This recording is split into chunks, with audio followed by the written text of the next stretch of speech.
अगर कोई आपको नीचा दिखाना चाहता है तो इसका मतलब है कि आप उससे पहले से ही ऊपर हो। जिंदगी जीने के लिए मिली है। इससे लोग क्या सोचेंगे, यह सोचने में बर्बाद मत करो। किसी के बुरे वक्त में उसका हाथ पकड़ो, सहारा दो, उसे हिम्मत दो, क्योंकि बुरा वक्त थोड़े समय में चला जाएगा, लेकिन वह आपको दुआ जिंदगी भर देता रहेगा। मनुष्य सुबह से शाम तक काम करके उतना नहीं थकता जितना चिंता और क्रोध के एक क्षण में थक जाता है। संबंध परमात्मा से अच्छे बना लो तो तुम्हें किसी की जरूरत नहीं पड़ेगी, तुम खुद सबकी जरूरत बन जाओगे। सलाह देने तो हजारों आते हैं, लेकिन जब साथ देने की बारी आती है तो केवल भगवान आते हैं। जीतने के बाद तो सारी दुनिया गले लगती है, क्योंकि जो आज आपके साथ है वह कल आपके खिलाफ हो सकते हैं। बिना मतलब के कोई आपकी इज्जत नहीं करेगा, लेकिन खुद को इतना काबिल बनाओ कि लोग बिना मतलब के भी आपका इज्जत करें। भगवान कहते हैं, सोने से पहले तुम सबको माफ कर दिया करो और तुम्हारे जागने से पहले मैं तुम्हें माफ कर दूंगा। भगवान ऑक्सीजन की तरह हैं, जिन्हें आप देख नहीं सकते, लेकिन उसके बिना आप रह भी नहीं सकते। कोई और तुम्हारी मदद नहीं कर सकता, अपनी मदद स्वयं करो। आप खुद के सबसे अच्छे मित्र हैं और सबसे बड़े दुश्मन भी। इंसान तब समझदार नहीं होता जब वह बड़ी बातें करने लगे, बल्कि समझदार तब होता है जब वह छोटी छोटी बातों को समझने लगे। आप किस समय सही थे इसे कोई याद नहीं रखता, लेकिन आप किस समय गलत थे यह सब याद रखते हैं। सब दुख दूर होने के बाद ही मन प्रसन्न होगा, यह आपका भ्रम है। मन प्रसन्न रखो, सब दुख दूर हो जाएंगे, यह हकीकत है। किसी भी व्यक्ति की कोई भी बात बुरी लगे तो दो तरह से सोचो। यदि व्यक्ति महत्वपूर्ण है तो भूल जाओ, और बात महत्वपूर्ण है तो व्यक्ति को भूल जाओ। रिश्तों का संबंध सिर्फ रक्त से नहीं होता। जो मुसीबत में हाथ थाम ले, उससे बड़ा कोई रिश्ता नहीं होता। भगवान कहते हैं, तुम सब कुछ मुझे सौंप दो, सर दर्द, परेशानी, और बिल्कुल हल्के होकर मुझे याद करो। धीरे धीरे तुम्हारा जीवन बदल जाएगा। हर रोज रात को सोने से पहले भगवान को अपनी पूरी दिनचर्या बताकर सोएं। अगर आपके द्वारा किसी का दिल दुखा है तो मन ही मन उससे माफी मांगे। अगर आपका किसी ने दिल दुखाया है तो उसे माफ करके सारी चिंताएं भगवान को सौंपकर सो जाएं। यकीन मानिए, इससे आपकी जिंदगी खुशनुमा बन जाएगी। क्रोध, बोला हुआ एक शब्द इतना जहरीला हो सकता है कि आपकी 1000 प्यारी बातों को 1 मिनट में नष्ट कर सकता है। सबको हंसाना, लेकिन किसी पर भी हंसना मत। सबके दुख बांटना, लेकिन किसी को दुखी मत करना। सबकी राह में दीप जलाना, लेकिन किसी का दिल जलाना मत। यही जीवन की रीत है। जैसा बोओगे वैसा ही पाओगे। दुआएं और प्रार्थनाएं असंभव को भी संभव बना देती है ईश्वर को। न हमारे तन की जरूरत है, न धन की, उसको तो बस पवित्र मन की जरूरत है। इसलिए वह हमें कुछ भी छोड़ने के लिए नहीं कहता, बस कहता है, बच्चे मन से विकार छोड़ो, गंदे विचार छोड़ो। जो आने वाला है वह हमेशा गुजरे हुए कल से बेहतर होगा। यही एक सोच आपके जीवन में कभी निराशा नहीं होने देगी। झूठ कितना अजीब है, खुद बोलो तो अच्छा लगता है, दूसरे बोले तो गुस्सा आता है। खुशियां चाहे किसी के साथ भी बांट लो, पर गम हमेशा भरोसेमंद इंसान के साथ ही बांटना चाहिए। जीवन में समय चाहे जैसा हो, परिवार के साथ रहो तो सुख बढ़ जाता है, दुख हो तो बंट जाता है। सच्चा मित्र वही है जो उस समय में भी आपके साथ खड़ा हो जब सारी दुनिया आपके खिलाफ हो। आपके पास जितना भी है उसके लिए बार बार दिल से धन्यवाद कहें, हर वक्त कहें। यकीन मानिए, जितना भी है वह जल्दी कई गुना हो जाएगा। प्रार्थनाएं और ध्यान इंसान के लिए बहुत जरूरी है, क्योंकि प्रार्थना में भगवान आपकी बात सुनते हैं और ध्यान में आप भगवान की बात सुनते हैं। श्री कृष्ण से कितना कुछ छूटा। पहले मां छूटी, फिर पिता छूटे, फिर जो नंद किशोर मिले वह भी छूटे, संगी साथी छूटे, राधा भी छूटी, गोकुल छूटा, फिर मथुरा छूटा। श्री कृष्ण से जीवन भर कुछ ना कुछ छूटता ही रहा। नहीं छूटा तो वह था देवत्व, मुस्कान और सकारात्मकता। श्री कृष्ण दुखी नहीं, उत्सव के प्रतीक है। सब कुछ छूटने पर भी कैसे खुश रहा जा सकता है, यह श्री कृष्ण से अच्छा कोई नहीं सिखा सकता। इसलिए हमेशा खुश रहे, सदा मुस्कुराते रहे। जीतने का मजा भी तभी आएगा जब लोग आपके हार का इंतजार करेंगे। गीता में लिखा है, यदि कोई आपको अच्छा लगता है तो अच्छा वो नहीं, अच्छे आप हैं, क्योंकि उसमें अच्छाई देखने वाली नजर आपके पास है। अपनी पीड़ा के लिए संसार को दोष मत दो, अपने मन को समझाओ। तुम्हारे मन का परिवर्तन ही तुम्हारे दुखों का अंत है। सोच और नीयत अच्छी रखिए, फिर आपके कष्ट प्रभु स्वयं दूर कर देंगे। याद रखना, भगवान से कभी उम्मीद छोड़ना नहीं और दुनिया वालों से कभी उम्मीद रखना नहीं। सुख दुख एक सिक्के के दो पहलू हैं। जहां सुख होगा वहां दुख भी होगा, जहां दुख होगा वहां सुख भी होगा। इसलिए सुख दुख के बारे में बिना सोचे निरंतर अपने लक्ष्य को प्राप्त करने के लिए प्रयास करते रहना चाहिए। एक बात हमेशा याद रखना, किसी के सामने गिड़गिड़ाने से ना मोहब्बत मिलती है ना इज्जत। इसलिए अपने स्वाभिमान को जिंदा रखो। कोई अगर आपकी किस्मत में होगा तो आपके पास खुद ही चलकर आएगा। दूसरों को हारने का मौका मत दो, बस खुद को आगे ले जाने की जिद पालो। कभी हार ना मानने की आदत ही एक दिन जीतने की आदत बन जाती है। सिर्फ दो चीजें मनुष्य के भाग्य का निर्माण करती है। पहला, स्वभाव। अगर आपके स्वभाव में अच्छाई, विनम्रता और गुण है तो आपका भाग्य चमकेगा। अगर आपका स्वभाव क्रोधी है, आलसी है, तो आपका भाग्य बिगड़ना अनिवार्य है। इसीलिए अपने स्वभाव को मधुर और आकर्षित बनाइए। दूसरा, आपकी वाणी। बोलना तो आदमी 2.5 साल की उम्र में ही सीख जाता है, परंतु कब, कहां और कैसे बोलना है उसे यह जिंदगी भर भी नहीं समझ पाता। जिसे यह बोलना आ गया कि कब, कहां और कितना बोलना चाहिए, समझ लो उसे सफल होने के लिए कोई नहीं रोक सकता। पिता से बड़ा कोई सलाहकार नहीं, मां की छांव से बड़ी कोई दुनिया नहीं, भाई से अच्छा कोई भागीदार नहीं और बहन से बड़ा कोई शुभ चिंतक नहीं। इस मतलबी दुनिया से कोई मतलब ना रखो, और मतलब रखना है तो अपने मतलब से मतलब रखो। दुआएं मांगने से किसका भला होता है? मिलता तो वही है जो हमने बोया होता है। तुम नीचे गिर के देखो, कोई नहीं आएगा उठाने। तुम जरा उठकर तो देखो, सब आएंगे गिरने। एक बात हमेशा याद रखना, अगर शराब की दुकान पर बैठकर दूध पियोगे तो तुम्हें शराबी का ही दर्जा मिलेगा, और किसी मंदिर में बैठकर पानी भी पियोगे तो तुम्हें एक संत का दर्जा दिया जाएगा। इसीलिए आप किसके साथ उठते बैठते हो, यह बहुत मायने रखता है। दोस्तों, आशा करता हूं कि आपने इस वीडियो से बहुत सारी सीख ली होगी।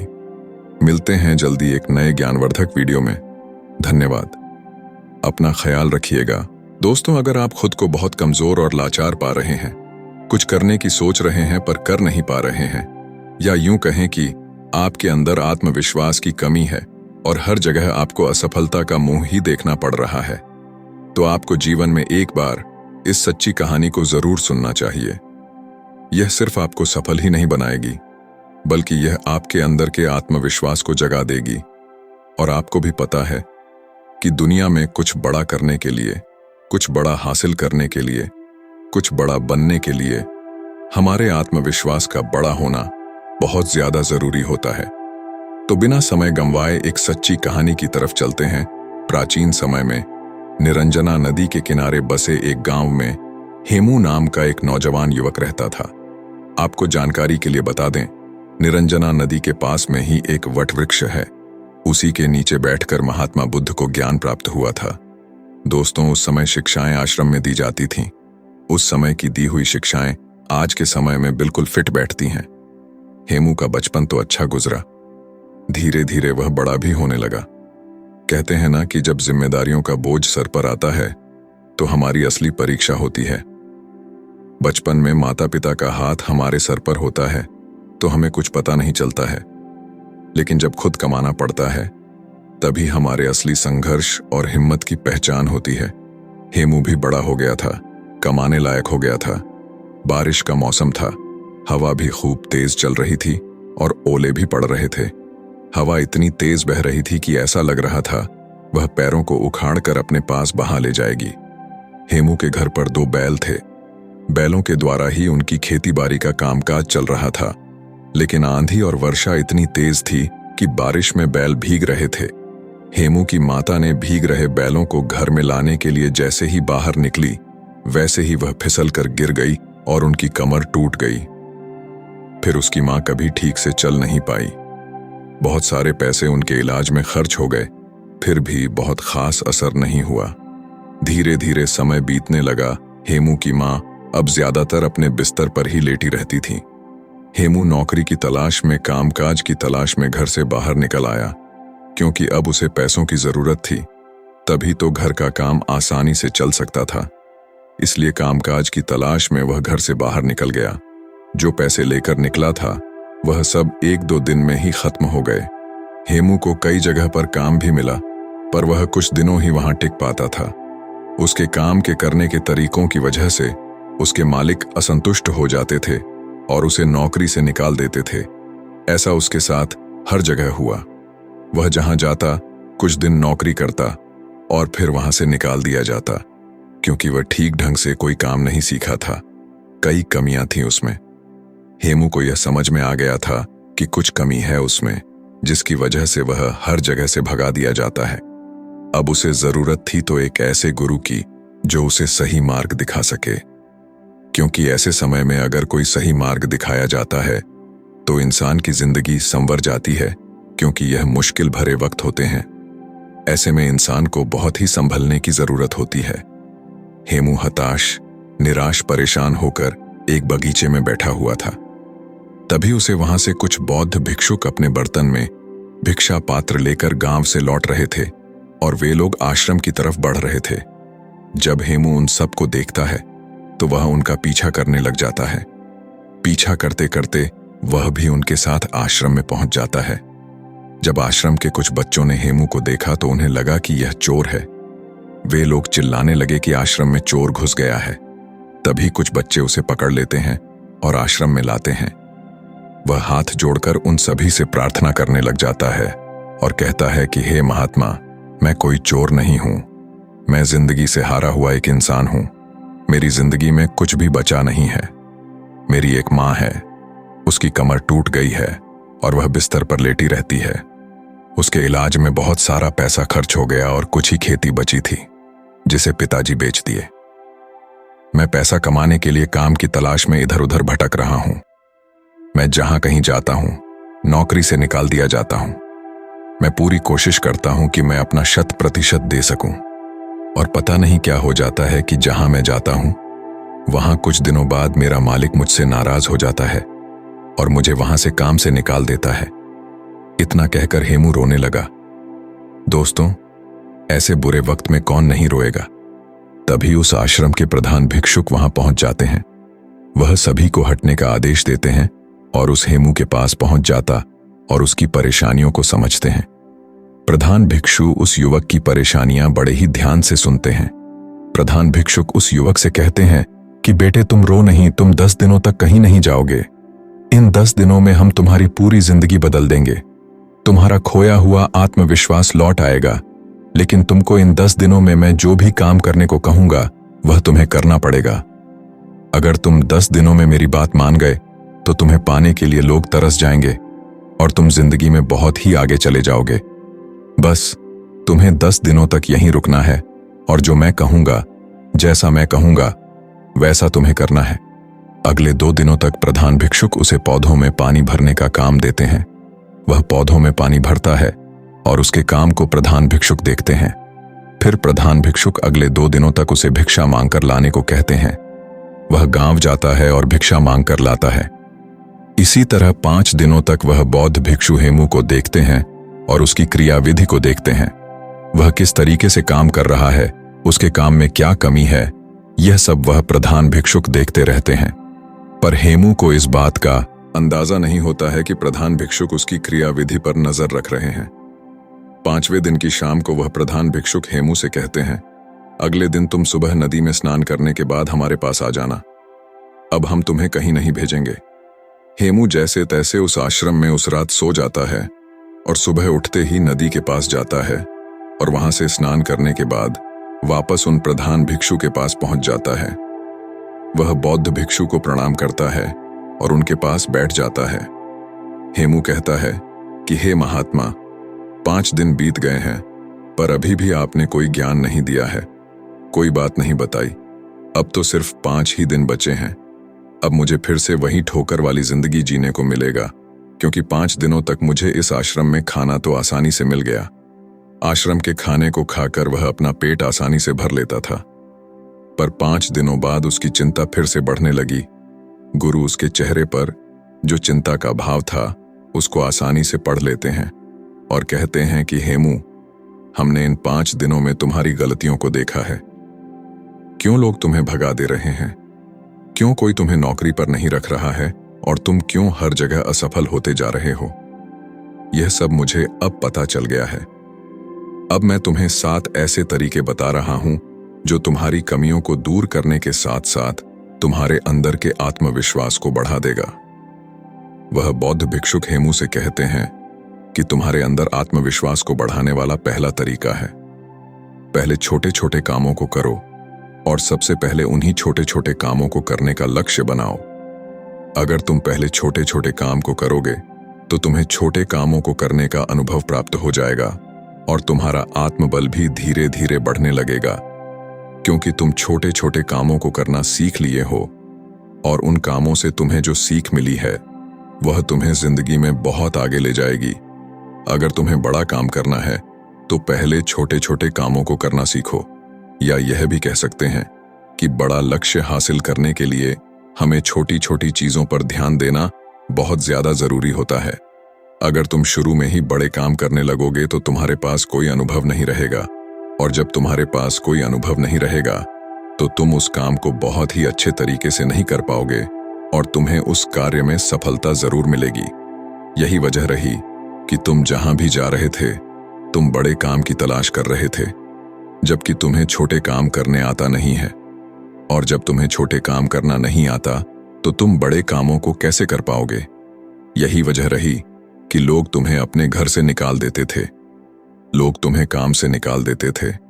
इसीलिए जिंदगी में जब तुम हर छोटे छोटे कामों पर ध्यान दोगे, हर छोटी छोटी बातों पर ध्यान दोगे, अपनी छोटी छोटी गलतियों को पहचान लोगे, तो तुम्हारे अंदर का आत्मविश्वास बढ़ने लगेगा और फिर जाकर तभी तुम अपने लक्ष्य को पूरा कर पाओगे।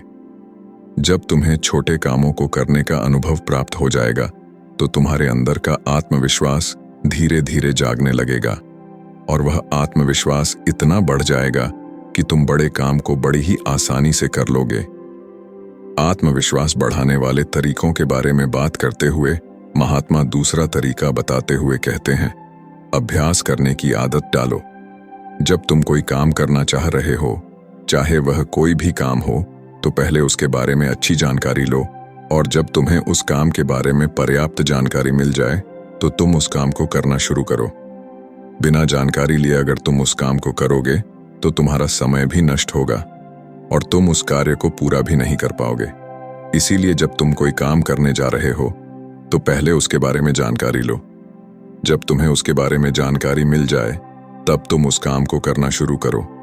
1 दिन करोगे, 2 दिन करोगे तो तुमसे वह काम उतना अच्छा नहीं होगा, लेकिन अगर दिन प्रतिदिन तुम उसका अभ्यास करते हो तो एक दिन तुम उस काम को बहुत ही अच्छी तरीके से कर पाओगे और अच्छे तरीके से सीख भी लोगे।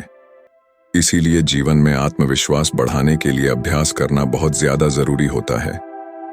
मान लो कि तुम्हें तलवारबाजी सीखना है तो पहले तुम तलवारबाजी के बारे में अच्छी जानकारी लो, और जब तुम्हें तलवारबाजी और तलवार के बारे में अच्छी जानकारी मिल जाएगी तो फिर तुम उसके बाद अभ्यास करो, और जब तुम उस पर खूब अभ्यास करोगे तो तुम उस काम में निपुण हो जाओगे और फिर तुम्हारे अंदर का आत्मविश्वास धीरे धीरे बढ़ने लगेगा और तुम्हें लगने लगेगा कि तुम यह काम कर सकते हो। इसीलिए अगर अपने जीवन में आत्मविश्वास को बढ़ाना है, सफलता पाना है, तो अभ्यास करना बहुत ज्यादा जरूरी होता है। तुम जितना ज्यादा अभ्यास करोगे तुम उतनी ही गलतियां कम करोगे। जो इंसान जितना कम अभ्यास करता है उससे गलतियां उतनी ही ज्यादा होती हैं। अभ्यास ही तुम्हारी कमजोरी को दूर करता है। एक अच्छा सेनापति अपनी युद्ध कला पर बहुत अभ्यास करता है, तब जाकर वह एक अच्छा सेनापति बन पाता है। एक अच्छा योद्धा तभी जाकर वह कहलाता है।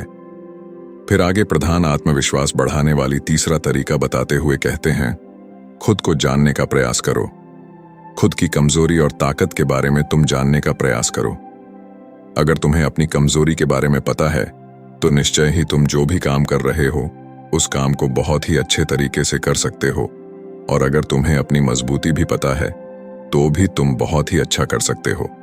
मान लो तुम्हें राजा के सेनापति में भर्ती होना है, तुमने जो युद्ध कला सीखी है उस पर अभ्यास ही नहीं किया है। अगर तुम्हें अपनी कमजोरी भी नहीं पता है तो तुम्हारा विरोधी तलवारबाजी में तुम्हें हरा सकता है।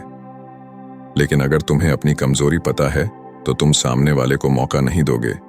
इसलिए खुद की कमजोरी को समझने का प्रयास करो और उस पर कई बार अभ्यास करो ताकि सामने वाला तुमको कभी हरा ना पाए।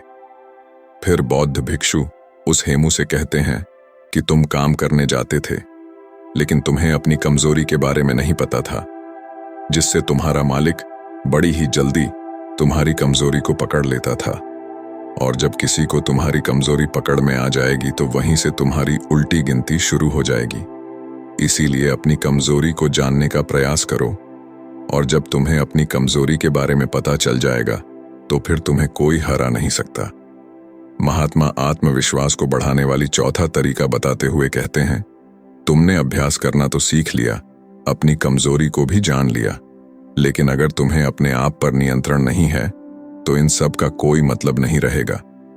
इसलिए अपने आप को नियंत्रण में लाने के लिए सबसे पहले मन को नियंत्रित करो, शांत करो। जब तुम्हारा मन नियंत्रित हो जाएगा, शांत हो जाएगा, तब तुम अपने कार्य पर बहुत ही ज्यादा ध्यान दे पाओगे। और जब तुम अपने कार्य पर ध्यान देने लगोगे तो गलती होने की गुंजाइश बहुत ही कम होने लगेगी। इसीलिए मन को नियंत्रित करना, शांत करना बहुत ही ज्यादा जरूरी होता है। आत्मविश्वास बढ़ाने वाले पांचवें तरीके के बारे में वह प्रधान भिक्षु हेमू से कहते हैं, खुद का भी सम्मान और लोगों का भी सम्मान करना सीखो। जो भी तुम्हें उपलब्धि मिली है तुम्हें उसमें सम्मानित महसूस करना चाहिए। तुम्हें खुद पर गर्व होना चाहिए कि मैंने इस काम को कर लिया है। जब तुम्हें खुद पर गर्व होगा तो तुम्हारा आत्मबल, तुम्हारा आत्मविश्वास बढ़ाने लगेगा। और जब तुम्हारा खुद पर आत्मविश्वास बढ़ने लगेगा तो तुम्हारे लिए कोई भी काम करना असंभव नहीं लगेगा। इसलिए अगर तुम्हें अपने आत्मविश्वास को बढ़ाना है तो तुम अपनी छोटी छोटी उपलब्धियों से सम्मानित महसूस करो, क्योंकि जब तुम खुद को सम्मानित महसूस करते हो तो तुम्हारे अंदर का हार्मोन बढ़ जाती है, तुम्हारे विचार अच्छे होने लगेंगे।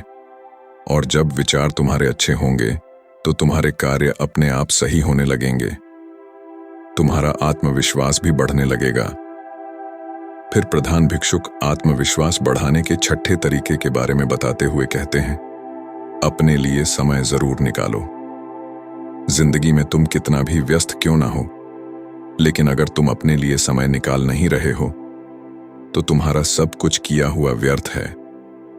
क्योंकि जब तुम खुद के साथ अकेले में समय बिताओगे तो तुम खुद को जानने का प्रयास करोगे। तुम दिन भर की गलतियों के बारे में अकेले में सोचोगे कि आज हमारे साथ क्या अच्छा हुआ है और क्या बुरा हुआ है, क्या कुछ मैं और अच्छा कर सकता था जो मुझसे नहीं हुआ। जब तुम खुद में खुद के साथ अकेले में समय बिताओ तो तुम्हें यह सब बातें अपने आप पता चल जाएंगे। इसलिए दिन में एक बार अपने लिए समय जरूर निकालें। अपने शरीर के बारे में सोचें, अपने बारे में अच्छे विचार लाएं, और जब तुम्हारे विचार अच्छे होंगे, अपने बारे में तुम अच्छा सोचोगे तो तुम्हारा आत्मविश्वास अपने आप बढ़ने लगेगा। प्रधान भिक्षु आगे कहते हैं कि समय को बर्बाद ना होने दो, तुम्हारा समय बहुत ही कीमती है। प्रधान भिक्षु आगे कहते हैं कि समय को कभी भी मत बर्बाद होने देना, क्योंकि तुम्हारा समय बहुत ही कीमती है। ऐसे ही तुम अपने समय को बर्बाद ना करना। फालतू लोगों के साथ अपने समय को बर्बाद मत करो, क्योंकि वह समय दोबारा लौटकर कभी नहीं आता है। जो लोग समय को बर्बाद करते हैं उन्हें बाद में बहुत ही पछतावा देखने को मिलता है, क्योंकि अगर तुम हर कार्य को सही समय पर करते हो तो तुम्हें किसी भी चीज का भय नहीं रहेगा। तुम्हें किसी बात की चिंता भी नहीं सताएगी कि मैं यह कभी नहीं कर पाऊंगा। जब तुम हर कार्य को सही समय पर करोगे, अपने समय का सदुपयोग करोगे, तो तुम्हारा आत्मबल, तुम्हारा आत्मविश्वास अपने आप जागने लगेगा। जो इंसान समय को जितना ज्यादा बर्बाद करता है, समय भी बाद में उसे उतना ही बर्बाद कर देता है। इसलिए समय की कीमत को समझो और उसको बर्बाद ना करो। प्रधान भिक्षुक आत्मविश्वास बनाने के सातवें तरीके के बारे में बताते हुए कहते हैं, अपने शरीर का ख्याल रखो। अगर तुम्हारा स्वास्थ्य ठीक है तो ही तुम जिंदगी में कुछ कर सकते हो। तुम लाख तैयारी किए हो, कितना भी अभ्यास किए हो, लेकिन अगर तुम्हारा स्वास्थ्य नहीं ठीक है तो तुम कुछ भी नहीं कर पाओगे। इसीलिए अपने स्वास्थ्य पर ध्यान देना बहुत ही ज्यादा जरूरी होता है। इसके लिए तुम प्रतिदिन योगासन और व्यायाम करो। ध्यान मुद्रा में प्रतिदिन बैठने का प्रयास करो। योगासन हमारे शरीर को स्वस्थ रखता है। जब हमारा शरीर स्वस्थ रहता है तो ही हमारे मस्तिष्क में अच्छे विचार उत्पन्न होंगे, और जब हमारे मस्तिष्क में अच्छे विचार उत्पन्न होंगे तो हम अपने कार्य को और भी बेहतर तरीके से कर सकते हैं। हमारे सोचने समझने की क्षमता बढ़ती है, जिससे कि हम अपने कार्य को बहुत ही अच्छे तरीके से कर सकते हैं। दोस्तों, प्रधान भिक्षु हेमू से कहते हैं कि बेटा, अगर तुम मेरी इन 7 बातों को अपने जीवन में अपनाते हो तो तुम्हें जीवन में आगे बढ़ने से कोई नहीं रोक सकता है, क्योंकि तुम्हारा आत्मविश्वास तुम्हें सफलता जरूर दिलाएगा। प्रधान भिक्षु हेमू से कहते हैं कि हेमू, तुम यही मेरे पास 15 दिन और बिताओ। पहले अभ्यास करो, फिर मैं तुम्हें राजा के यहां भेजता हूं। 15 दिन बाद प्रधान भिक्षु हेमू को राजा के यहां भेजते हैं। राजा हेमू की कार्यशैली को देखकर बहुत ही प्रभावित होता है और वह उसे अपनी सेना नायक के रूप में सम्मिलित कर लेता है, जिससे उसका जीवन बहुत ही अच्छे तरीके से बीतने लग जाता है। तो मुझे उम्मीद है, अगर आप सब भी इन 7 तरीकों को अपने जीवन में अपनाते हैं तो आप भी अपने आत्मविश्वास को बढ़ा सकते हैं, और जब आपका आत्मविश्वास बढ़ जाएगा तो आप अपने जीवन में कुछ भी पा सकते हैं। तो दोस्तों, उम्मीद है इस वीडियो से आपको काफी कुछ सीखने को मिला होगा, और अगर कुछ सीखने को मिला हो तो हमारे इस वीडियो को लाइक, शेयर और बुद्ध चैनल को सब्सक्राइब जरूर कर लीजिएगा, और साथ ही कमेंट में नमो बुद्धाय जरूर लिखिए। धन्यवाद। नमस्कार दोस्तों, स्वागत है आप सभी का इस नए वीडियो में। दोस्तों, हम सभी को अच्छे इंसान बनने की सीख मिलती है, और हम यही सीखते हैं कि बुरे कर्म से बचें और दूसरों का सम्मान करें। लेकिन कई बार हम यह भूल जाते हैं कि कभी कभी हमारी अच्छाई का गलत फायदा भी उठाया जा सकता है। अच्छा इंसान किसे पसंद नहीं आता। बचपन से ही हमें सिखाया जाता है कि अच्छा इंसान बनो, अच्छे कर्म करो, किसी का गलत फायदा ना उठाओ। लेकिन यह सिखाया नहीं जाता कि जब हम पर कुछ लोगों द्वारा अन्याय किया जाता है तो हमें कैसे रहना चाहिए।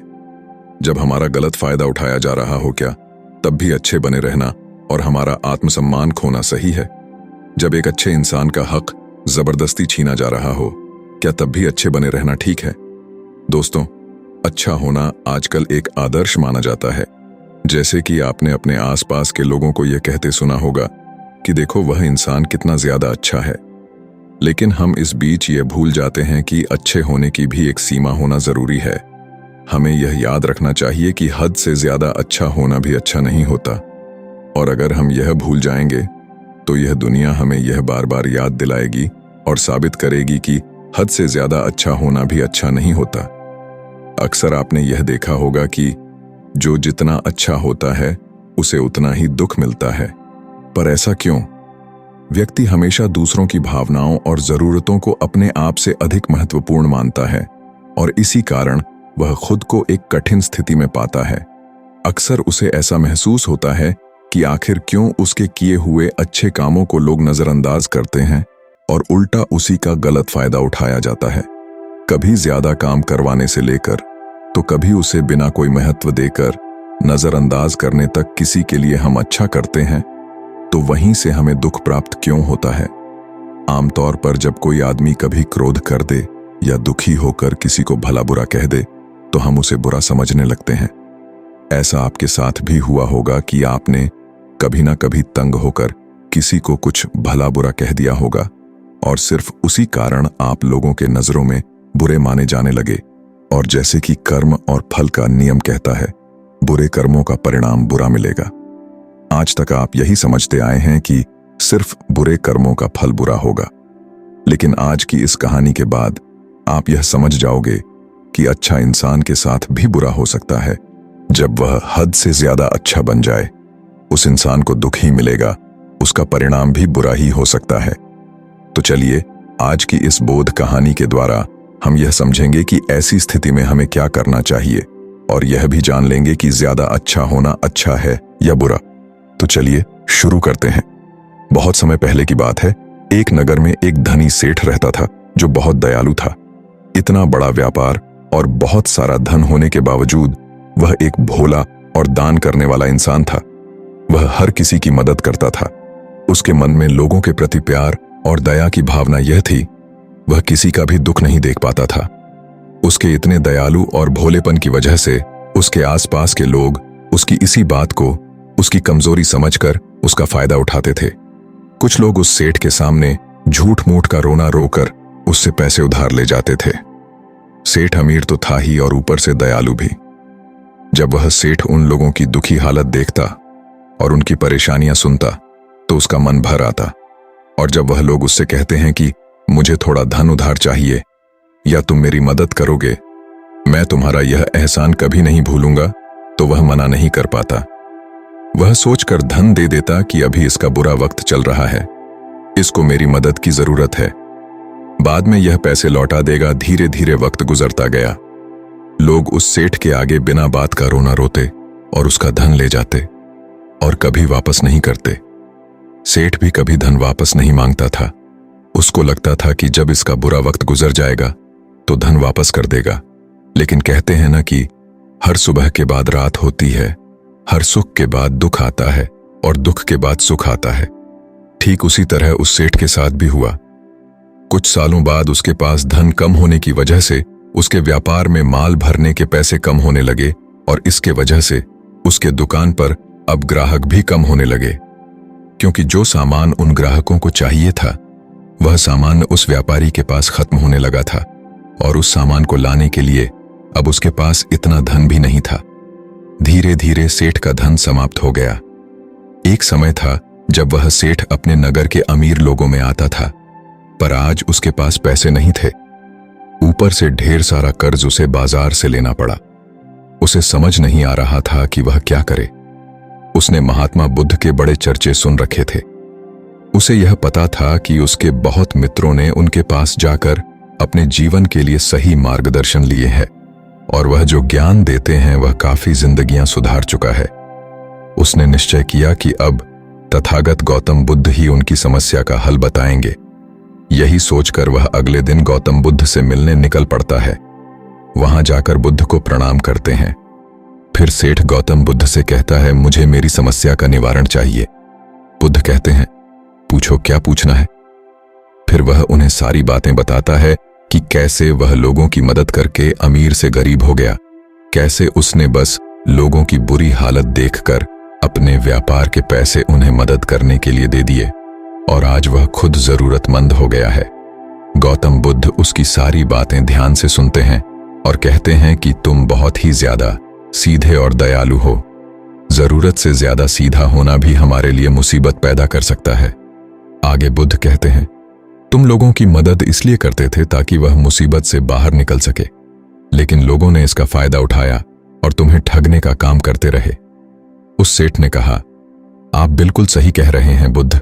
मेरे दुखों का कारण मेरा ज्यादा सीधा होना, सरल होना और दयावान होना ही लग रहा है। लेकिन मैं अब क्या करूं? मुझे रास्ता बताइए। क्या मैं बुरा बन जाऊं, दया निकालकर फेंक दूं, निर्दयी हो जाऊं? क्या अच्छाई करने की कोई कीमत नहीं? इस दुनिया में क्या मदद करने से या किसी का भला करने से बस यही परिणाम मिलता है? बुद्ध कहते हैं, नहीं, तुम्हें यह सब नहीं करना है। कई बार तुमने देखा होगा कि जो व्यक्ति ज्यादा अच्छा होता है उसे उतना ही ज्यादा दुख मिलता है। इसका सीधा कारण है कि वह अपने अधिकारों को सामने वाले की इच्छाओं से कम दर्जा देता है और फिर उसे जब भी आपसी अनबन होती है तो उसे अधिक तकलीफ होती है। लेकिन उसी के विपरीत हमें हमेशा यह भी नहीं सोचना चाहिए कि हमारा अच्छा और भला करना बेकार है या यह बस हमारी कमजोरी है। हमें अच्छा इसे हाथ कभी नहीं छोड़ना चाहिए। हमें बस यह सीखना है कि कभी कभी हमें भी अपनी बात रखने का अधिकार है और हमें अपने अधिकारों की रक्षा करनी चाहिए। इसीलिए हमें अच्छे इंसान बने रहने के साथ साथ अपने अधिकारों की रक्षा करना भी सीखना होगा। अगर हमें गलत तरीके से नुकसान हो रहा है, कोई हमारा गलत फायदा उठा रहा है, तो हमें उसका सामना करने के लिए सही तरीके से खड़े होना जरूरी है। यही एक सच्चे और अच्छे इंसान की पहचान और शख्सियत होती है। वह आदमी कहता है, बुद्ध मुझे थोड़ा थोड़ा समझ आ रहा है, लेकिन अभी भी मैं पूरी तरह नहीं समझा। इस पर बुद्ध कहते हैं, चलो मैं तुम्हें एक कहानी सुनाता हूं। उसके बाद तुम्हें समझ आ जाएगा कि तुम्हें क्या करना है और क्या नहीं करना है। बहुत समय पहले की बात है। एक जंगल में एक भेड़ रहती थी। उस भेड़ ने एक को जन्म दिया। वह मेमना बहुत ही सुंदर था। उसके शरीर पर बहुत ही चमकदार घने बाल थे। वह बहुत ही सुंदर लगता था। भेड़ भी अपने से बहुत प्रेम करती थी और उसका बहुत अच्छे से देखभाल भी करती थी।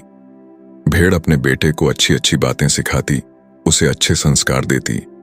उस भेड़ की इच्छा थी कि उसका बेटा बड़ा होकर खूब नाम रोशन करे, लेकिन भेड़ के ज्यादा लाड़ प्यार के कारण मेमना बिगड़ता जा रहा था। उसकी माँ उसे अच्छी शिक्षा देती थी, उसे अच्छे से रखती थी, दिन रात उसका पूरा ख्याल रखती थी। लेकिन मेमना दिन प्रतिदिन शैतान और जिद्दी होता चला गया।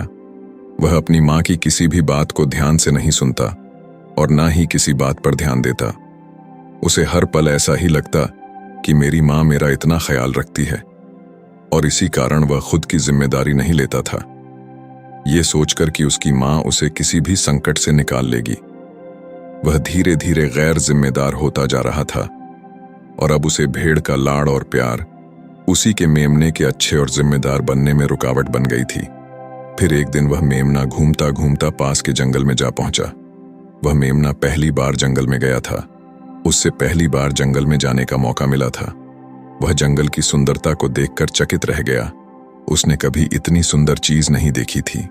इतनी सुंदर पौधे, रंग बिरंगे फूलों को देखकर बहुत ही प्रशंसा हुई। उसे यह सब देखकर बहुत अच्छा लगा। फिर उसने झांकियों के कुछ पत्तियां खाईं।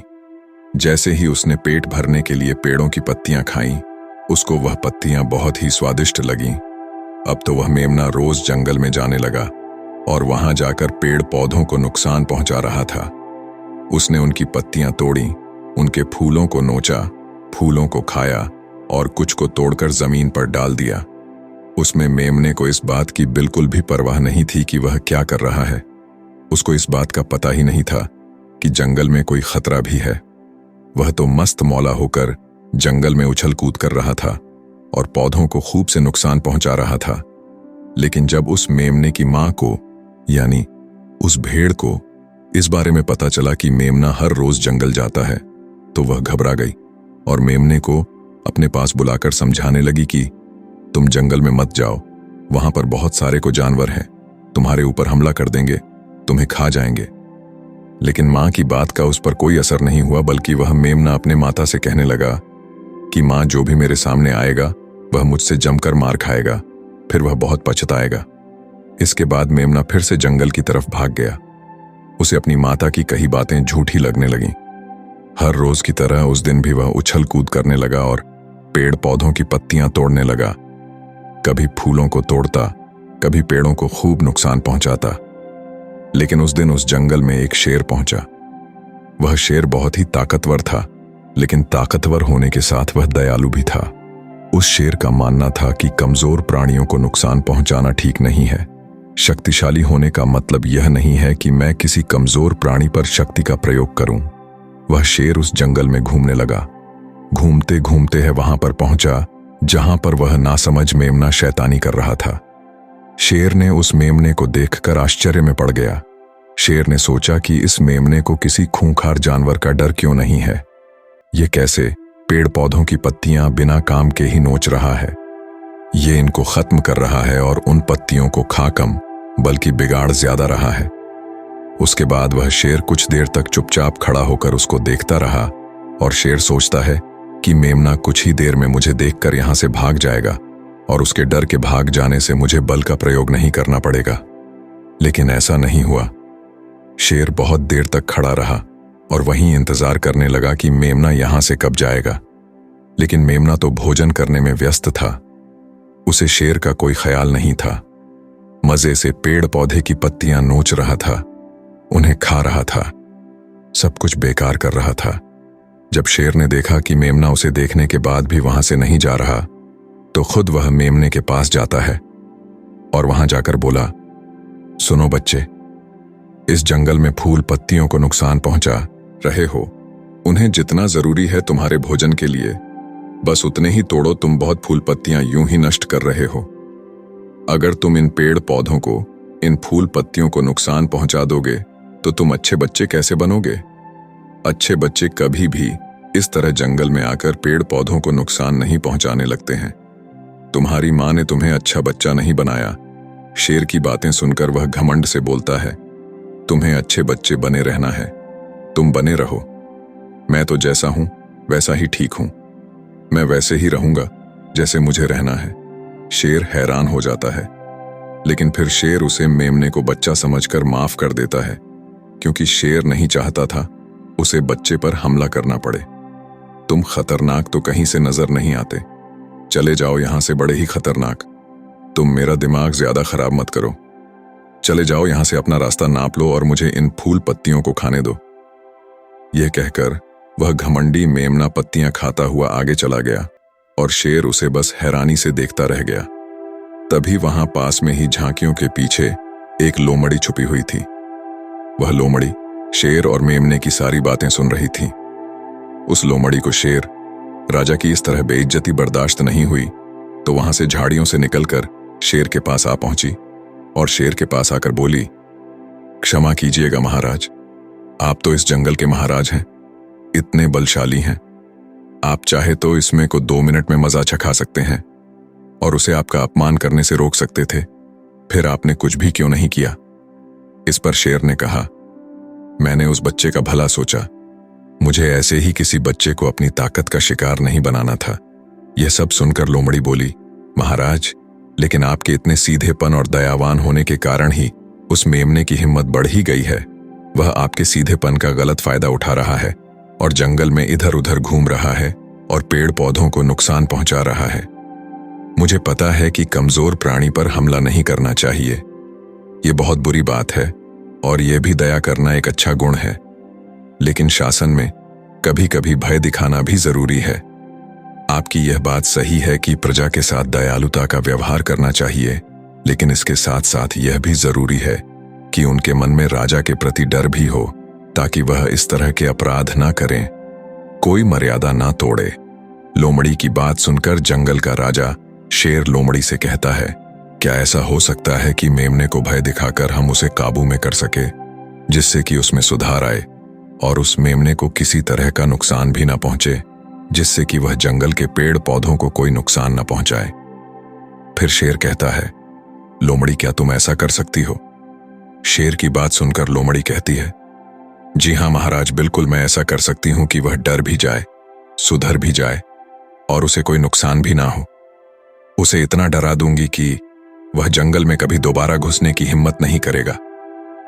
मैं उसे इस तरह डरा लूंगी कि उसके मन में भय बैठ जाएगा, फिर वह जंगल के पेड़ पौधों को भी नुकसान नहीं पहुंचाएगा और साथ ही साथ मैं उसको कोई भी नुकसान नहीं पहुंचने दूंगी। फिर लोमड़ी कहती है कि उसकी मां तो उसे कभी सुधार नहीं पाई, लेकिन मैं उसे जरूर सुधार दूंगी। लोमड़ी की बातें सुनकर शेर ने बोला, अच्छा ठीक है, तुम कोशिश करके देखो, अगर तुम्हें इसमें सफलता मिल जाती है तो मैं तुम्हें जंगल के सभी जानवरों के सामने इनाम दूंगा। शेर की बातें सुनकर लोमड़ी बहुत खुश हुई। वह तुरंत मेमने के पास गई और उस पर गरज पड़ी। इससे पहले कि वह मेमना वहां से भाग पाता, उससे पहले ही लोमड़ी ने मेमने को जमीन पर पटक दिया और उसे अपने मजबूत पंजों से दबोच लिया। मेमने को दबोचने के बाद लोमड़ी मेमने से बोली कि बोल, तुझे मार दिया जाए या छोड़ दिया जाए? तुमने इस जंगल के पेड़ पौधे, यहाँ के फूल और कमजोर प्राणियों के साथ भी तो यही किया है। मेरे ख्याल में मार ही देना चाहिए। लोमड़ी की बातें सुनकर मेमना डर के मारे थर थर कांपने लगा। फिर वह लोमड़ी से बोलने लगा, मुझे माफ कर दो, मुझे छोड़ दो, मुझे यहां से जाने दो। मैं कभी भी जंगल की तरफ नहीं आऊंगा, ना ही कभी पेड़ पौधों को कोई नुकसान पहुंचा दूंगा, और अब मैं कभी कोई गलती नहीं करूंगा। तब लोमड़ी ने मेमने की पकड़ ढीली की। जैसे ही मेमने की पकड़ ढीली हुई, वह जोर जोर से भागने लगा। वह गिरता उठाता भागता हुआ अपनी मां के पास जा पहुंचा। उधर लोमड़ी शेर के पास गई और सर झुकाकर बोली, देखा महाराज, ताकत के साथ दिमाग का प्रयोग करना भी बहुत जरूरी होता है, तभी लोग हमारा सम्मान करते हैं, तभी हमारी अच्छाई का गलत फायदा नहीं उठाया जाएगा। लोमड़ी की बात सुनकर शेर लोमड़ी की योग्यता से प्रभावित हुआ। उसने लोमड़ी को सारे जानवरों के सामने इनाम दिया। उधर वह मेमना घबराए हुए अपनी मां के पास पहुंचा और अपनी मां से आकर लिपट गया और मां से क्षमा मांगने लगा। मां, मुझे क्षमा कर दो, मैंने आपकी बात कभी नहीं मानी। आप मुझे हमेशा सही कहती थी कि जंगल में बहुत खतरनाक जानवर रहते हैं। आज के बाद मैं कभी भी उसे जंगल में नहीं जाऊंगा। फिर बुद्ध उसे व्यापारी को कहते हैं, देखा बेटा, इतने अच्छे मत बनो कि लोग तुम्हें खा जाएं, और ना ही इतने कड़वे बनो कि लोग तुम्हें खाएं ही नहीं। जरूरत से ज्यादा अच्छा बनना इंसान को दुख देगा। लोग उसका सम्मान नहीं करेंगे, बल्कि उसे पागल समझेंगे। गौतम बुद्ध सेठ से कहते हैं, अगर शेर भी अच्छा बनने का दिखावा करेगा या फिर अच्छा बनकर रहेगा, तो लोग उससे डरने की बजाय उसे पागल समझेंगे। सेठ को समझते हुए बुद्ध बोले, अगर हम ज्यादा अच्छे बनकर पेश आते हैं तो लोग हमारी अच्छाई का फायदा उठाने लगता है। तुम लोगों के लिए भले उनकी मदद करते हो, वही लोग भोले बनकर तुम्हें ठगने की कोशिश करेंगे। तुम्हें लोगों की मदद करना छोड़ना नहीं, बल्कि समस्या सुनकर उसे धन देने की बजाय उन्हें समाधान देने की कोशिश करो। अगर धन की आवश्यकता पड़े तो थोड़ा बहुत धन दे सकते हो, लेकिन हर समस्या का समाधान धन से करने की बजाय निवारण से करो। इससे वही लोग तुम्हारे पास समस्या लेकर आएंगे जिनको हकीकत में दिक्कत है। पैसे ठगने वालों से तुम्हें मुक्ति मिल जाएगी। सेठ बुद्ध को प्रणाम करता है और धन्यवाद कहकर वहां से चला जाता है। फिर वह वैसा ही करता है जैसा बुद्ध बताते हैं, और कुछ ही सालों में वह पहले जैसा धनवान बन जाता है। तो दोस्तों, आपने आज के इस वीडियो से क्या सीखा, वह मुझे आप कमेंट में बता सकते हैं। इसी के साथ मैं उम्मीद है कि आपको आज की वीडियो पसंद आई होगी। तो इस वीडियो को उस इंसान को शेयर करें जिससे यह कहानी सुनने की जरूरत है, और उसी के ठीक बाद चैनल को सब्सक्राइब करें। तो चलिए फिर मिलते हैं ऐसी ही एक और नई वीडियो में, एक नए मैसेज के साथ। तब तक के लिए अपना ख्याल रखें। धन्यवाद और नमो बुद्धाय।